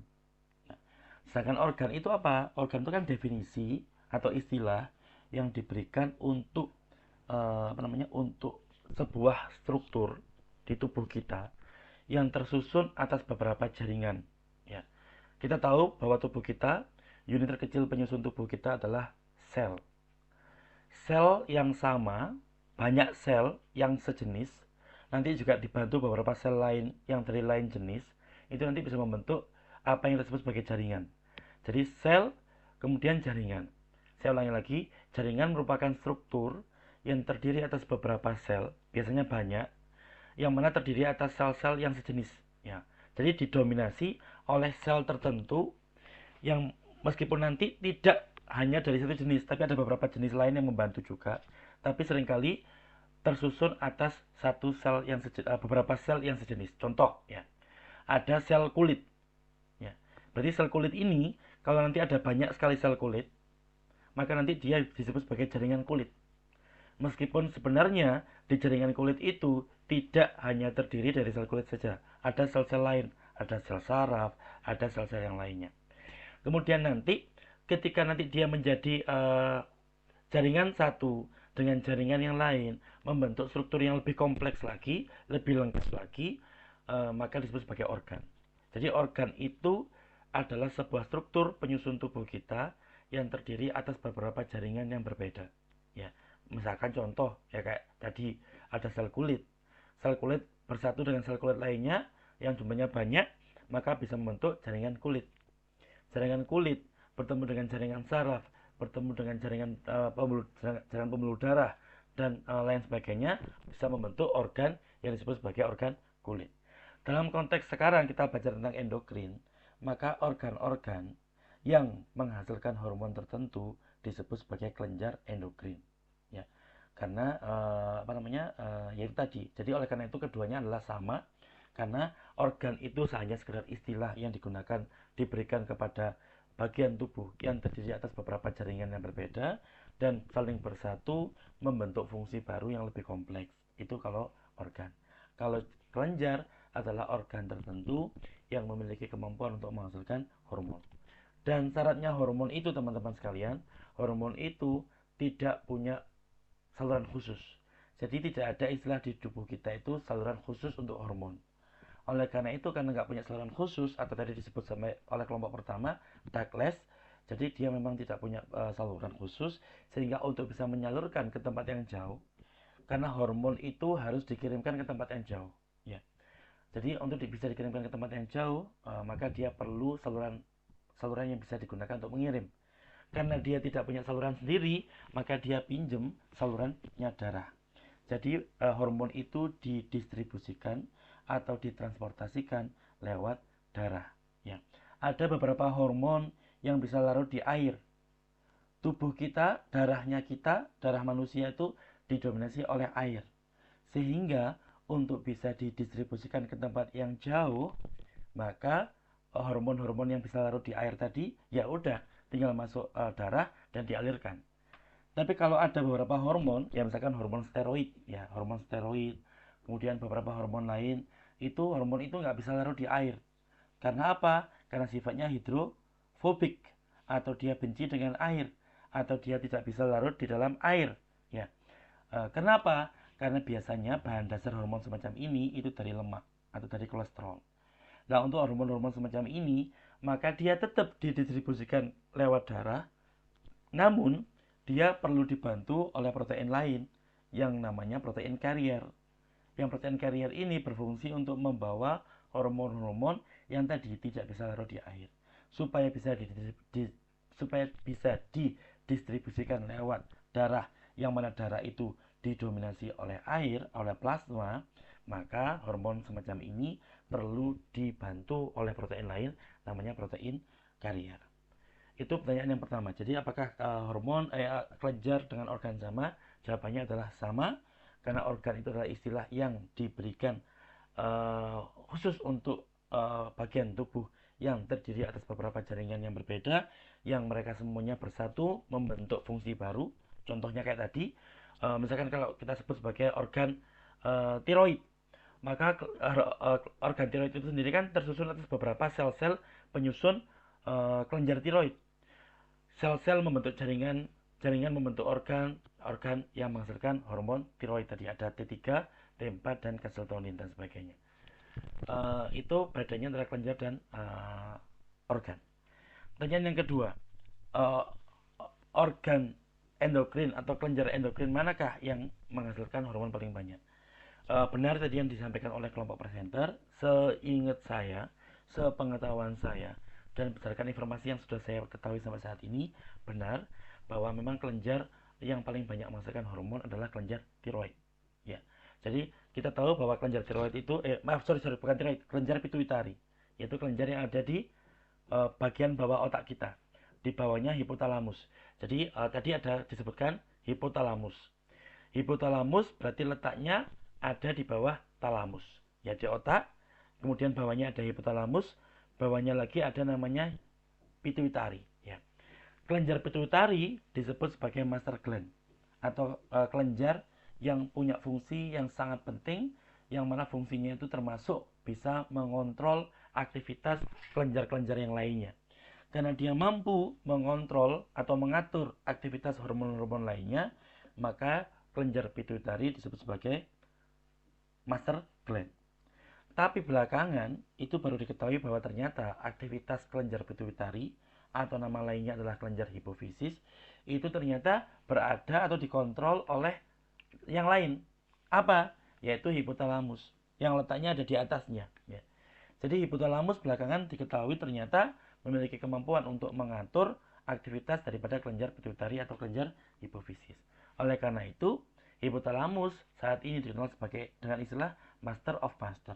Jadi masternya master gland, yaitu masternya kelenjar pituitari. Karena memang benar aktivitas kelenjar pituitari itu dikontrol atau diatur oleh hipotalamus. Nah, berbicara tentang kelenjar pituitari sebagai kelenjar yang menghasilkan hormon paling banyak, karena di kelenjar pituitari itu ada dua lobus, ada dua bagian, meskipun di beberapa ada dua bagian. Ya, yang pertama yaitu lobus anterior, yaitu bagian agak depan. Ya, lobus anterior, kemudian yang belakang lobus posterior. Kalau tadi kita ngomong kelenjar di kelenjar tiroid yang ada di leher, itu ada lobus dexter, ada lobus sinister, atau nama lainnya lobus kanan atau lobus kiri. Keduanya sama-sama fungsinya kalau di kelenjar tiroid. Tapi kalau sekarang kita berbicara tentang kelenjar pituitari atau kelenjar hipofisis, maka kedua lobus tadi, yaitu lobus anterior dan lobus posterior, itu memiliki fungsi yang berbeda. Karena apa? Karena hormon yang dihasilkan juga berbeda. Kalau kita berbicara tentang lobus anterior dari kelenjar pituitari, dia menghasilkan 7 jenis hormon yang berbeda. Ya, ada namanya somatotropin, ada namanya tirotropin, ada namanya gonadotropin, ada namanya laktotropin, dan juga ada namanya saya lupa yang terakhir ya, atau kortikotropin. Ya. Jadi di lobus anterior ini atau di lobus anterior milik kelenjar pituitari ini terdapat 5 sel, yang masing-masing sel ini menghasilkan hormon yang berbeda. Dan di antara 5 sel ini ada 2 sel yang memproduksi lebih daripada 1 jenis hormon. Oleh karena itu total lobus anterior ini bisa menghasilkan 7 hormon yang berbeda. Ada sel yang pertama, yaitu somatotrof.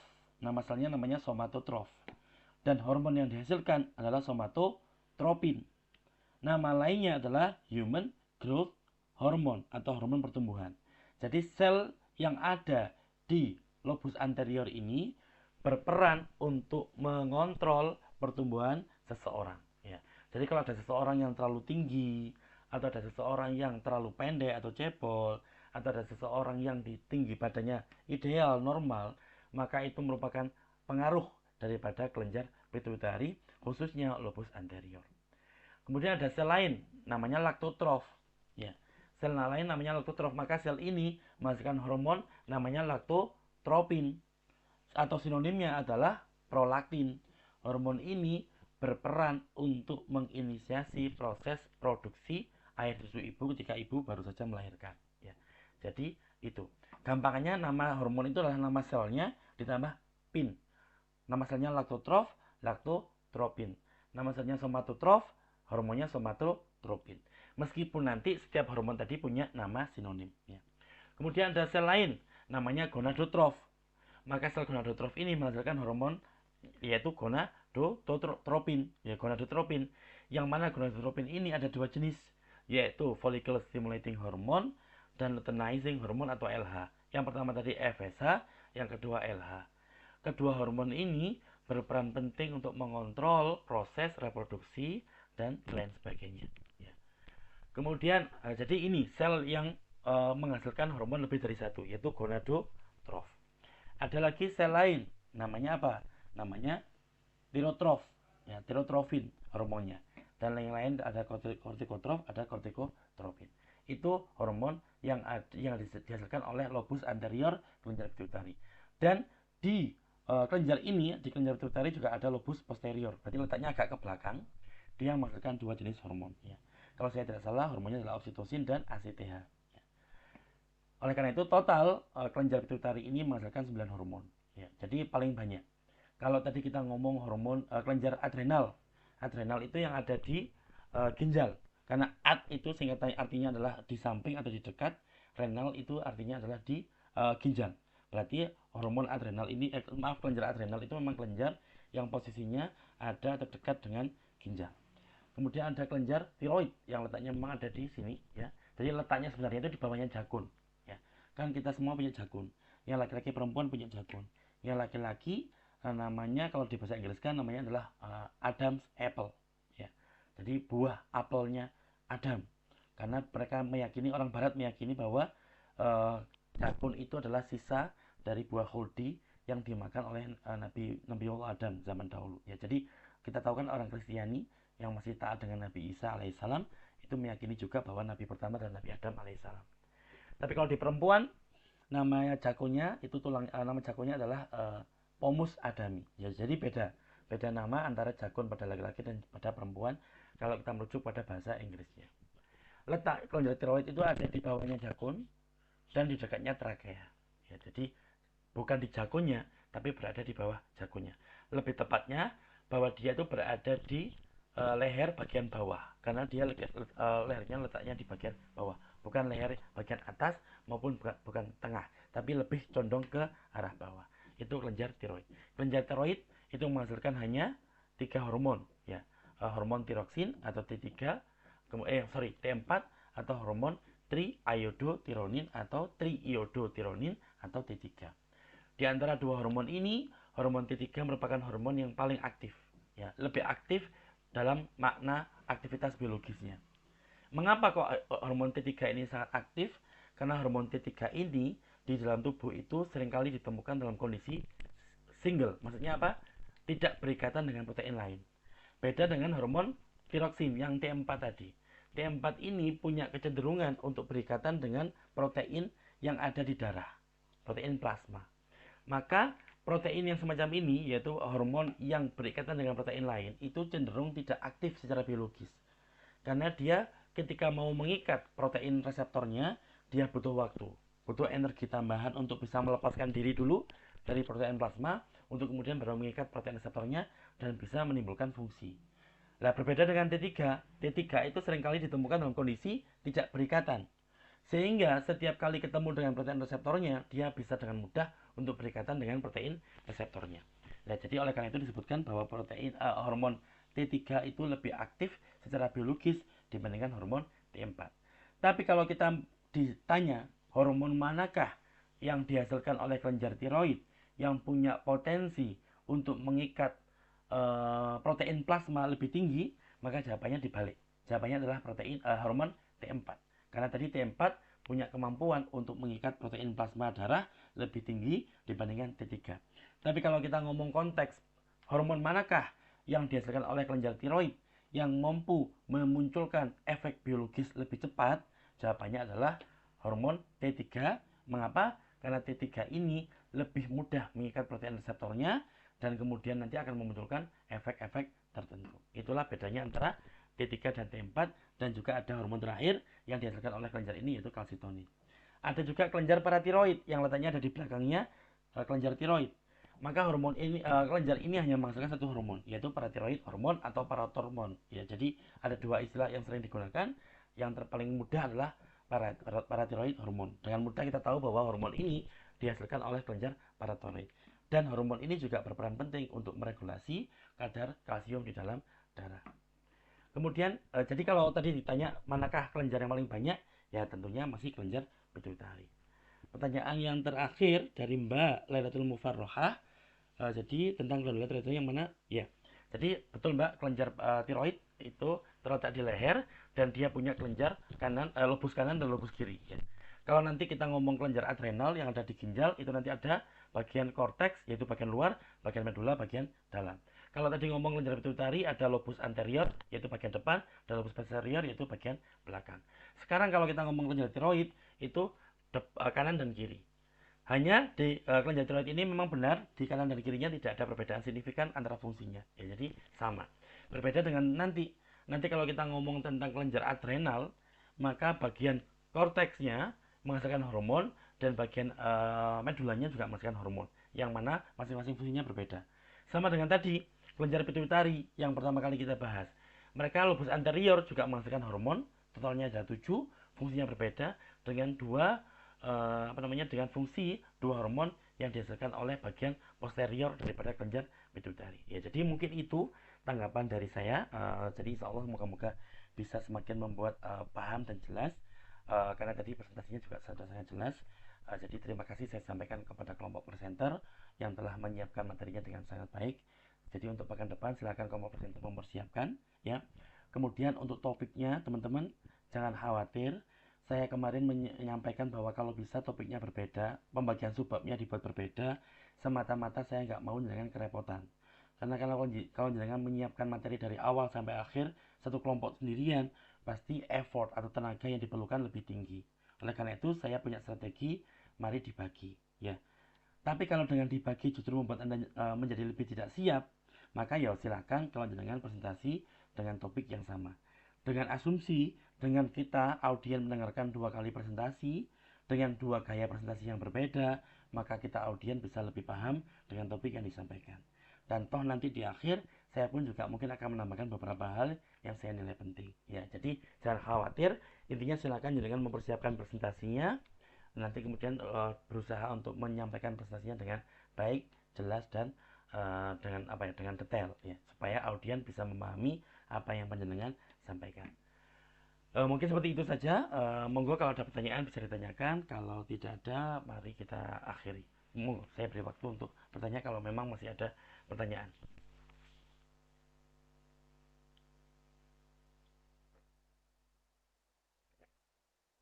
Kalau memang tidak ada pertanyaan, maka mari bisa kita akhiri perkuliahan kita pada pagi hari ini. Dan video ini saya rekam.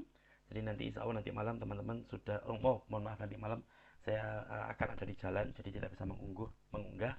Jadi insya Allah untuk besok mungkin bisa dilihat kalau teman-teman ingin melihat materinya diulang, karena insya Allah nanti materi UAS kita akan saya ambil dari materi presentasi, terutama materi pertanyaan yang diberikan oleh salah satu rekan jenengan ya.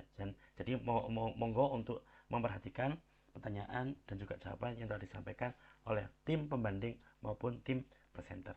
Dan ya terakhir, ini tadi saya lihat kelompok pembanding ya, saya tidak hafal kelompok pembandingnya siapa, tapi kalau saya lihat jumlah pertanyaannya, kelompok 1 hanya mendapatkan 2 pertanyaan, kelompok kedua malah hanya 1 pertanyaan, maka berarti ada anggota dari kelompok pembanding yang belum bertanya. Oleh karena itu pekan depan mohon kelompok pembanding semua anggotanya wajib bertanya. Untuk bisa bertanya, maka pastinya harus membaca naskah makalahnya. Oleh karena itu, supaya kelompok pembanding bisa membaca, punya cukup waktu untuk membaca, mohon kelompok presenter segera membagikan PowerPoint-nya dan juga makalahnya di grup WhatsApp, supaya kelompok pembanding punya cukup waktu untuk mempelajari naskah makalahnya dan juga mempelajari PowerPoint-nya. Ya, jadi mohon untuk pekan depan dilakukan seperti itu.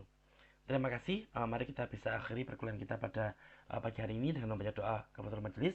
Bismillahirrahmanirrahim. Subhanakallahumma wa bihamdika asyhadu an la ilaha illa anta astaghfiruka wa atubu ilaik.